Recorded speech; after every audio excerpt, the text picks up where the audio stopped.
We all remember our school days, the laughter, the classrooms, the late-night study sessions.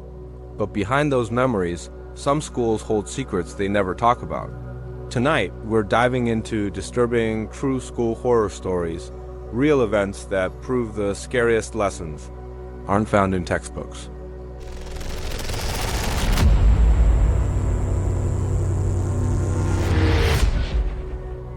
It was the last week of exams, everyone gone for the summer, and I was supposed to be home packing. Instead, I was sitting on the bleachers in the gym, waiting. The fluorescent lights hummed in a tired, steady way, the kind of sound that lives in the bones after a while. I had my phone on low battery, my backpack beside me, and the whole building smelled like old sweat and waxed floors. Out in the parking lot, a single sedan left an oil stain in a ring where it had been idling. That small dark circle seemed important at the time, like a bruise you notice and then can to stop looking at. I'd been there because of something small and stupid. Someone had told me about a rumor, the kind kids pass around when they're 90% bored and 10% cruel. They said the janitor would lock the doors at night, and that if you hid in the school until the late campus cleaners left, you could ride with him in his cart, as he did the rounds. I laughed when they told me. I rolled my eyes. But I also promised myself I'd do it once, just to say I'd done it. Just to prove I wasn't a coward to the people I saw every day between third and fourth period. The custodian's cart was a slow thing, a metal box on wheels with a vacuum, and those little pop bottles of cleaning solution tucked in the sides. It sounded like a distant lawnmower when it came down the hallway. I'd expected that sound to be louder. Instead, it was muffled, the way a radio sounds from the next room. The first time I heard it, I thought someone had turned it off in the middle of a sentence. I hid behind the blue folding tables in the cafeteria because that's where the cart passed closest to the exit doors. From there I could see, well, not much. A sliver of the hallway, the glossy tile, the strip of darkness where the doorway led to the parking lot. My heart knocked at the same rhythm as the cart's wheels. The lights overhead were low. The building had that washed-out half-dark that makes children's drawings look like evidence. I kept replaying what the kids had said in my head. He is weird but harmless. He hums all night. He watches. He appeared at the far end of the corridor as a silhouette, hunched over the cart. At first, I thought the outline moved too smoothly to be a person, more like a shadow being dragged on the floor. When he drew closer, the sound of the vacuum grew clearer, a consistent, tired suction. He wore a faded jacket, the kind with a school logo embroidered on the chest. He smelled faintly of bleach and tobacco, a smell that saturates clothing and fingers and lingers like a bad habit. He didn't hum, he didn't speak. He had the kind of presence that makes other people participate in the world without touching anything. I had time to think, to climb up and run, to lose my courage and descend into the auditorium to hide behind the curtains. Instead, I waited. Maybe I wanted to see what would happen if I stayed put. Maybe I wanted to force a story worth telling later. Maybe I was already tired enough to let something happen to me because it meant anything would be different. He passed right by the cafeteria doors with a slow, deliberate pace. He glanced at the windows where the moon made the outside look like wet metal. His head turned in a way that suggested he'd seen me. The angle felt unnatural, as if the movement was practiced for subtlety. But his eyes, I couldn't be certain because the lighting was unkind, seemed like mirrors, reflecting the hall but not returning warmth. When he disappeared around the corner, I breathed. The silence after him was heavy, as though the building itself had swallowed his footsteps and refused to exhale. I stayed for another half hour, and the cart never came back. My phone buzzed once and died. I told myself, if nothing else, this was a story about how quiet and empty school could be. I left by my normal exit, the back gate that led to the maintenance sheds. On my way out, by the old music room, I heard a sound like someone dragging a finger across a chalkboard, but slower, deliberate, and with a weight to it. The sound was close. Then it stopped. I should have called my friend, should have run, should have done something that made sense. Instead, I lingered by the lockers and watched the door to the band room. It was a small, foolish curiosity that keeps you trapped in the middle of bad choices, the need to know if the noise was nothing. To measure your fear against the truth. The band room door was cracked a little.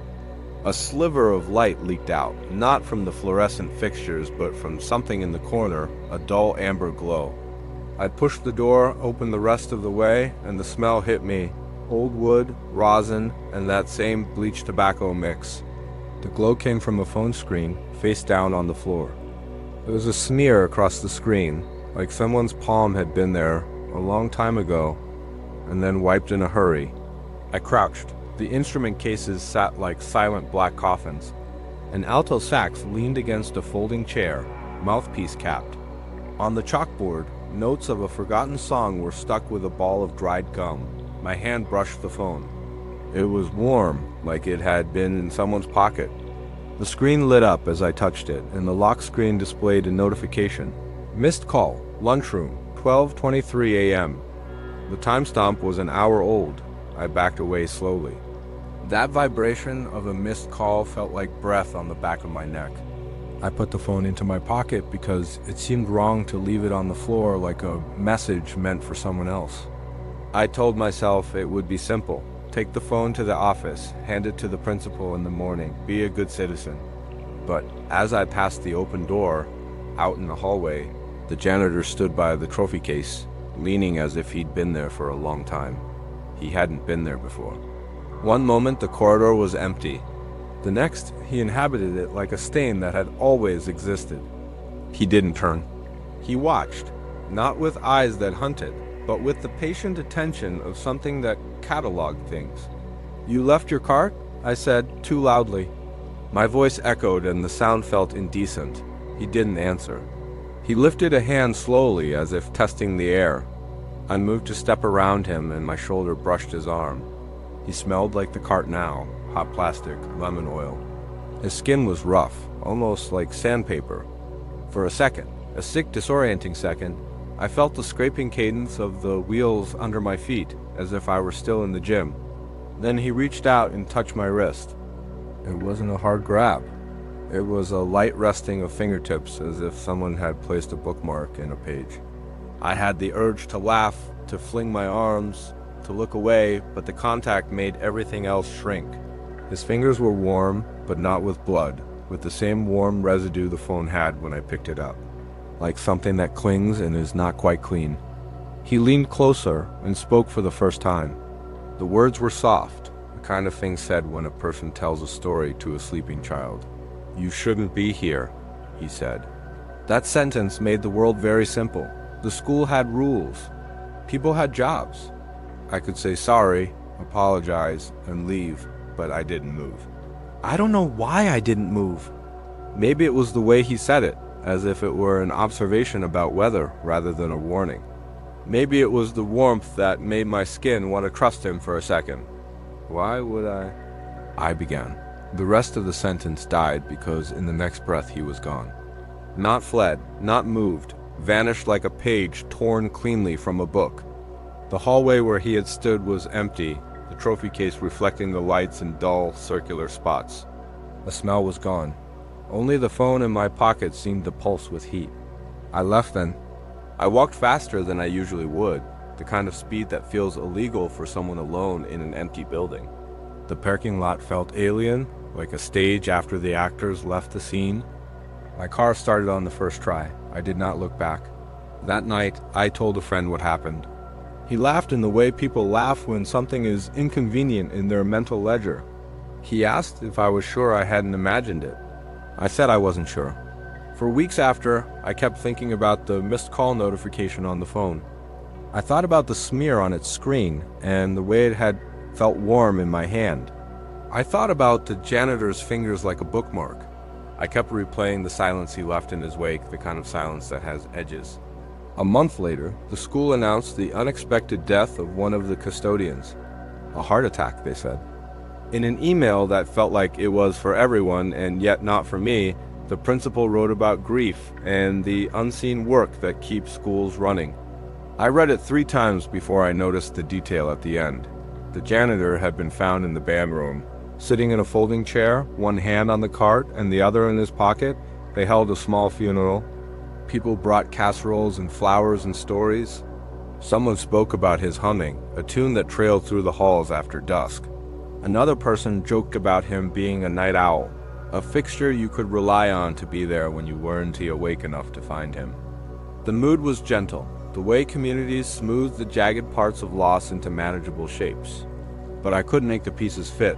The phone I pocketed was never mentioned. When I asked the principal about lost items, he gave me a weary look and told me evidence would have to go through the district. The more I asked, the less patient people became until I stopped. Maybe I was looking for a conclusion that wasn't there. Maybe I wanted the comfort of being wrong more than I wanted the truth. Weeks turned into months. The rumor mills restarted with new material. I graduated, moved on, and yet there were nights it crept back. I'd be folding laundry and suddenly hear the steady hum of a vacuum in my head. I'd find myself checking the band room door in my mind, like a muscle memory from a life I'd already left. Then, I ate autumn night 2 years later. I was working at a restaurant downtown. We had closed up early and the parking lot was bright with sodium lights that made everything orange and flat. I was locking the back door when a phone rang in my pocket. It was an unknown number from a place I recognized only as school district. My hands went cold. "Hello," I said. A pause. Then a voice I didn't recognize. "We found your phone in the band room during cleanup tonight," the voice said. It had a call history. "Are you sure you don't want to come by and pick it up?" I named the locksmith who did the district's after hours. I tried to be calm. I asked, "Is it the same model?" My voice sounded like a stranger's voice with something bolted to the back.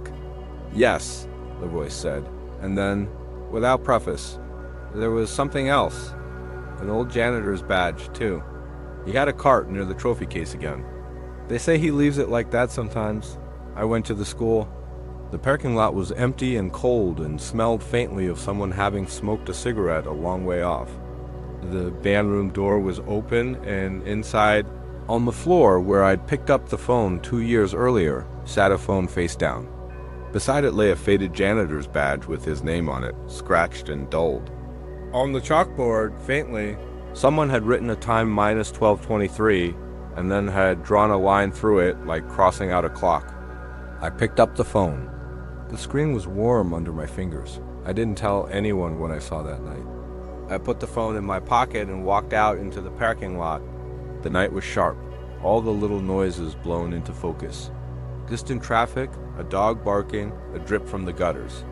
As I reached my car, I thought I heard a cartwheel, a soft, tired suction, past the windows of the school like a thing trying not to wake the stars.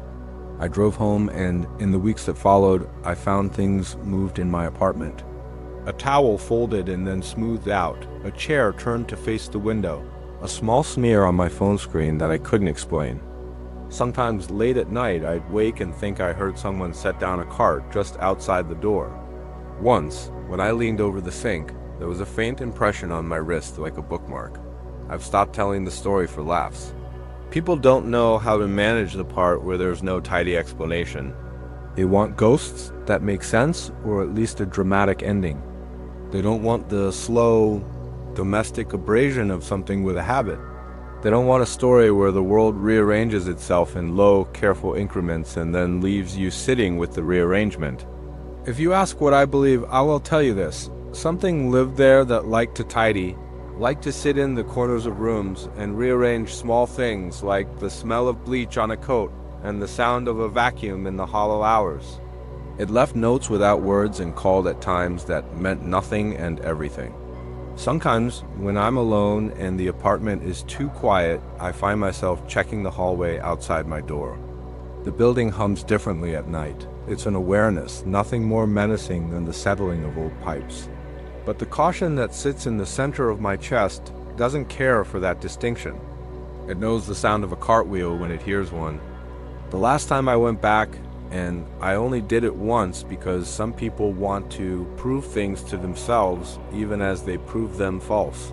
The janitor cart was parked under the trophy case as if it had been waiting for me to notice it the whole time. There was no one there. The phone lay on the floor, face up this time, and when I picked it up, the lock screen had a single new notification. A missed call at 12:23. No name, no number. I left the phone on the stage. I didn't take it home. I walked out into the lot, and the moon made the oil stain look like a dark, patient eye. I drove past the school once, slowly, and watched the windows for any flicker of movement. The building was quiet, obedient under the night. When I woke the next morning, there was a faint outline on my wrist where fingers had rested. It was like a bookmark left between 2 pages of me. It faded by noon. I don't know if he was ever really a person in the way you and I are people. I don't know if he had a name before the badge had 1 scratched on it. I don't know if he keeps a list or keeps time. I know only this. Places can remember how they were tended. They remember the hands that smoothed the dust. And sometimes they call those hands back to do what they did until the hands themselves forget why. If you ever find a light on in an empty school, or a cart left at the end of a hall, or a phone warm in your pocket with nothing on the screen but a crossed out time, take it as a courtesy and leave. There are things that have a routine, and it is not our place to break it. Some nights I still hear the vacuum as I fall asleep. It hums in the way a distant engine hums until you can make it into a rhythm and then into a person who will return.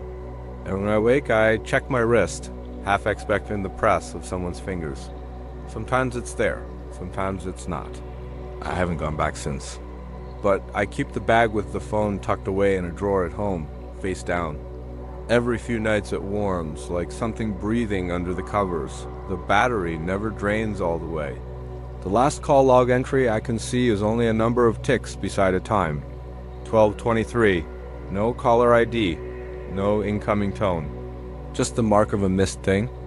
And sometimes, when the wind is right, I still imagine the cartwheel in the hollow of the school, moving slowly past the trophy case, past the chalkboard where someone wrote a time and crossed it out. The building remembers. The cart keeps its rhythm. And whatever rests its hand in the middle of the night may be waiting for you to return the bookmark.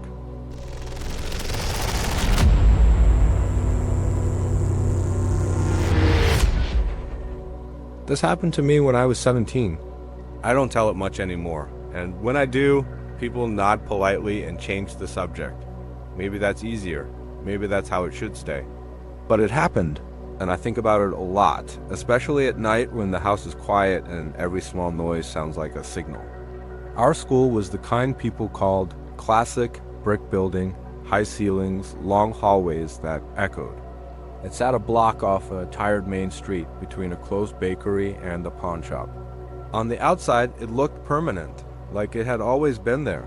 Inside, things smelled like old coffee and polished wood. The janitor's closet was always halfway ajar.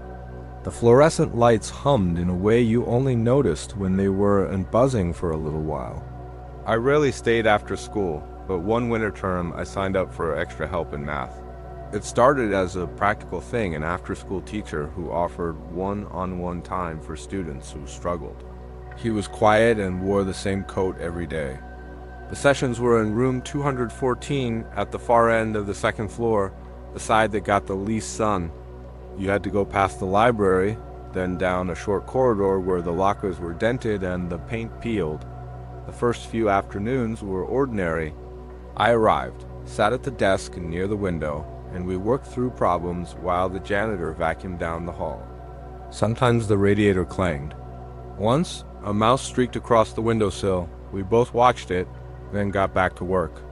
The hours were the strangest part 3 to 5, when the day was finishing and the building started to hollow out. Students left in clumps, then fewer, and eventually the school belonged to the custodians and the teachers alone. The second week, I started noticing things that didn't fit into the old building explanation. It began with sound. Not the loud, obvious sounds, the drop of a book, a chair scraping, but the tiny, persistent noises that made me look up from my notebook without really knowing why. A soft scraping, like fingertips on the undersurface of a chaise. A brief, shallow breathing that wasn't mine and didn't sound like anyone nearby. At first, I convinced myself it was the building settling. Old pipes make noise. Old heating systems breathe. I told my tutor about it once, half joking, and he smiled thin. the kind of smile people keep for students, and said the building had character. He leaned back in his chair and tapped his pencil, and the sound fit in the room like a familiar thread. One day, halfway through a problem, the lights in the room dipped for a second. The classroom grew darker, and the window outside, which usually showed parking lots and the dented roof of the gym, turned into a black square. We both paused. I remember the hum of the fluorescent light dropping pitch like a tired animal. The tutor frowned, stood up, and crossed to the light switch. The hallway outside was lit as normal. The janitor's shadow moved past the doorway, and then everything returned except for a small smudge on the far corner of the whiteboard that had been there before. A faint gray that smeared like breath on glass. He wiped it away and said nothing. That night, I left later than usual. The parking lot was emptying out. My car's engine sounded too loud in the large, hollow space. I remember the cold biting through my jacket as I locked the door and walked toward the gate. There was a girl walking a few steps ahead of me. She went down the path toward the bus stop. I noticed her because she kept glancing over her shoulder, quick little looks, like she thought someone was following. I only realized later how much that small image would belong to the memory of the place, the quick turning head, the tight grip on a backpack strap. After that, the noises got closer. It started in the corridor outside room 214 at first. Scratches that could have been anything, a chair leg scraping, a broom bristle across linoleum. But sometimes when I was about to leave, I would hear a sound that made my skin tighten. The slow, steady creak of a floorboard that came from deep in the part of the building no one used after 5 p.m. It was alone and deliberate. It would happen, then stop, and there would be a long, charged silence. One afternoon, I stayed behind to gather my things while the tutor graded papers. The building had thinned to that moment where you can hear your own breathing. I clipped my binder, stuffed books under my arm, and stepped into the corridor. The radiators clanged. The fluorescent lights blinked in a rhythm that suggested they were tired. As I walked, I heard the creak too, 3 boards ahead. I paused. It sounded like slow footsteps, but the rhythm was wrong, like someone walking with a limp you couldn't see. I kept walking. My shoes scuffed. The sound swallowed into the longer echo of the hallway. When I passed the old trophy case, lined with dust and plaques, I found the glass fogged on the inside, like someone had been pressing their face against it. There were no smudges on the outside, only this interior fog, a clean, unmistakable outline of a nose and mouth. It was impossible, and yet there it was, the faint silhouette of a face looking at the trophies. I didn't tell anyone then. Saying it felt ridiculous, and when you say something ridiculous at 17, people either laugh or look nervous, and I didn't want either. I told myself it was condensation, a trick of heat and cold. That night, I lay awake imagining the way the profile of the face had curved. I imagined who it might belong to, and the answer that came to me had no name attached, only a bent, patient presence. The weeks folded into each other. I started leaving later, timing my exit to avoid the silence. When I did leave, I hugged my backpack close and walked with more people. The bus stop became a small island of light where everyone gathered. Sometimes, when it was very late, a teacher would walk the path with us to the gate. We joked about ghost stories, only jokes, but even jokes started to thin at the corners, as if something listening had no patience for mirth.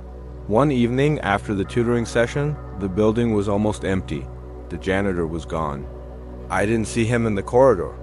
The lights in the main hall were on a timer, and the timer kept everything in a mechanical, indifferent glow. I was packing when I heard the sound, a whisper, not quite a breath, not quite a word. It was behind me, just on the edge of hearing. I felt the room tilt. "Hello?" I said because it felt safer to put a sound out into the room. No answer. The whisper came again, closer, so close it seemed to come from the back of my neck. But when I turned, nobody stood there. The internal fog on the trophy case had reappeared, smudged as if someone had dragged their palm across the inside of the glass. The outline was clearer this time, pressed with purpose. Fingers, long and thin, marked the inner surface. My mouth tasted like pennies. I left without saying goodbye to the tutor. The hallway behind me felt like a tunnel. My feet moved faster than I liked. I kept expecting someone to appear in the doorway behind me, walking slow and deliberate. Nobody did. When I reached the bus stop, the group was smaller than usual. The girl who always checked over her shoulder was there, clutching her backpack like it could be a shield. We stood together in the cold light, and the night stretched on. I stopped going to the study sessions after that. Not because my fear was tidy and named, I told myself I could go back. That I was being ridiculous, but because sleep stopped being sleep. In the mornings, I'd wake with the image of that pressed face at the trophy case. The small sounds lodged themselves in my chest and replayed. I would hear the creak in the silence of my kitchen, and it felt like the building was in the house with me. A week later, I returned for an event-a-parent-teacher night that required me to be there. I walked the same route down the corridor and felt the old familiarity in my steps. The lights hummed their comfortable monotone.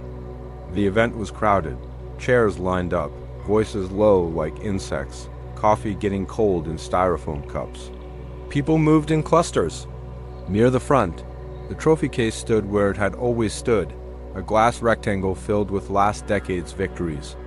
And on the inside of the glass there was an imprint, not of a face this time, but of handprints.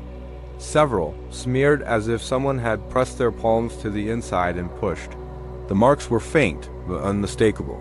Long fingers splayed, tracking downward as if the person had slid along the inside. I felt suddenly foolish standing there as people took their seats, sipping lukewarm coffee. I told myself it was vandalism, a prank. Maybe a student had gotten in after hours and left a mess. Perhaps someone had broken in and put their hands there to test the glass. But when I touched the outside of the case on the cold, smooth surface, I felt the definite space where the glass was warmer in one small area. It was subtle, and I shouldn't have noticed, but my fingers tingled. I didn't find the courage to tell anyone properly. The teacher I had worked with was on stage at the time, and his voice was steady and kind as he spoke about grades. I kept my mouth shut because what would I say? There's a hand on the inside of the trophy case. It sounded like nonsense. We sat through the announcements. People drifted out after, and the night returned to cold air. The handprints at the trophy case did not. Weeks turned into a month. There were more noises, small and persistent. A whisper in the stairwell. The soft slide of something along a wall. Once, as I locked my car at night, I heard someone in the driver's seat shift. I looked and saw the empty interior. The hairs on my arms raised. I drove home with the radio too loud. I kept thinking of explanations. Drafts, rodents, students playing pranks, and old buildings' ways of announcing itself. But some things can't be explained into sense. There were patterns, not loud, dramatic things, but a presence that liked the corners and the after hours. A place that listened and watched quietly. It didn't shout. It didn't break. It waited in a way that suggested patience. The last time I went back was months later, after graduation. I wanted to see the building empty again, to prove to myself that young fear had been nothing but a mood. I walked the corridors alone in the late afternoon. The sun was low, and the lockers stood like ribs in the light. When I reached room 214, the door was propped open. Inside, it smelled like chalk and something else like the inside of a throat. I stepped in. The whiteboard had been wiped clean, but in the corner, the faint outline of a face remained nowhere as clear as before, but there. The trophy case was on its side. Someone had moved it for cleaning or renovation. That made sense. Maybe everything I felt could be put aside. I stayed a long time feeling foolish and childish and relieved. I walked outside and stood at the gate, watching the street. I could have left then and never thought of it again. Instead, I turned back for a moment and looked through the corridor window. For a second, the late sun hit the glass and I could see inside. Long, empty rows of desks and a dark hallway beyond. In the hallway, just past the trophy case, there was a figure standing very still, head lowered, hands at its sides. I didn't see a face. I didn't recognize clothing. It was a shape that could have been a person. I remember the way my stomach dropped, an animal realization of presence. I blinked, and it was gone. The hallway was empty except for dust motes dancing in the light. I told myself then that I had imagined it, that my memory of the pressed faces and the handprints and the whispers were all pieces of a younger mind, attentive to pattern where there was none. I left and didn't return for years. Now, sometimes when I pass the old bakery by the school, I glance at the building out of habit. The windows look like eyes at dusk and my steps slow. I still wake sometimes at 3 in the morning, convinced I hear a soft scraping down a corridor I haven't walked in a decade. I don't dream often, but when I do, the dream is always the same. A cold hand against warm glass from the inside. A pressing that wants to be noticed, but refuses to speak. It doesn't reach toward me. It doesn't move. It waits. I never found out what it wanted. I never saw a face clearly, never heard a voice that formed a sentence.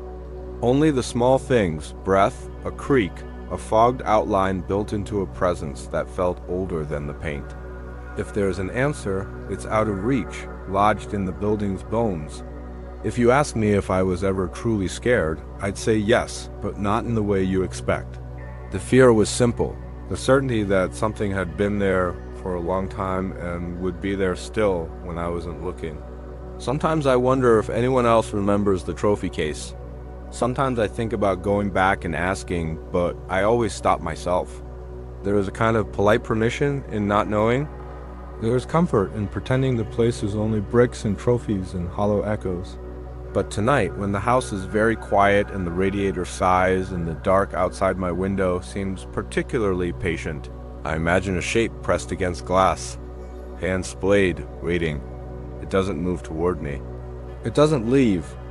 It simply stays, and in that stationary watchfulness there is an answer of sorts. Not a reason, not an explanation, but the plain fact of its presence. I don't know what that presence means. I only know that if you ever find yourself in a building after hours, and the silence feels like it's listening back, be cautious of the small things. The fogged glass, the soft scraping, the light that falters for a breath. They are patient. They don't need much to prove they're there. And sometimes they don't want to be found.